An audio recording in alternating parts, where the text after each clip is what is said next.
ஓம் ஸ்ரீ மகாகணபதியே நமோ நமக. ஆத்துல ஒரே பிரச்சனையா இருக்கிறதா, குழப்பங்களா இருக்கிறதா, கவலையே பட வேண்டாம். அது எந்த பிரச்சனையா இருந்தாலும் சரி, எந்த காரியத்துக்கு போனாலும் தடையா வந்துட்டு இருக்கா, கவலையே வேண்டாம். மகாகணபதியை பிரார்த்தனை பண்ணிக்கோ. ஒரு 16 அரச இலையை எடுத்துக்கோ. இந்த மாதிரி இலை 16 இலை.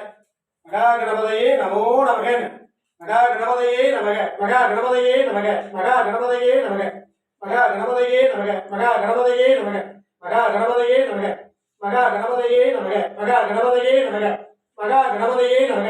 மகாகணபதியே நமக. மகாகணபதியே நமக. மகாகணபதியே நமக. மகாகணபதியே நமக. மகாகணபதியே நமக. மகாகணபதியே நமக. மகாகணபதியே நமக. மகாகணபதியே நமோ நமக. 16 தடவை சொல்லுவோம். மகாகணபதி பரிபூர்ண அனுகிரகத்தால எண்ணிய காரியங்கள்லாம் ஈடேறும். தடைகள்லாம் இன்னைக்கு இருக்கிற காரியங்கள் வெற்றியடையும். அதனால விலை வச்சுட்டு ஒரு கற்பூரத்தை எடுத்துக்கோங்க. மகாகணபதி படி ஏற்றுவீங்க. மகாகணபதியே நமோ நமக.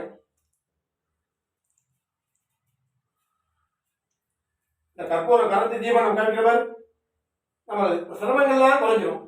எல்லாம் குறைந்து நல்ல மழை போல உள்ள பிரச்சனைகள்லாம் பனி போல விளைகிறோம். மகாகணபதி அனுகிரகத்தால் எல்லா காரியங்களும் வெற்றி வெற்றி வெற்றி. 16 இலை இந்த மாதிரி செய்யும். கண்டிப்பாக நீங்கள் எண்ணிய காரியம் வெற்றி கிட்டும். ஓம் ஏகதந்தாய வித்தகே வக்ரதுண்டாய ஜீவி தன்னோ தந்தி பிரச்சோதயாதே. மகாகணபதியே நமோ நமக.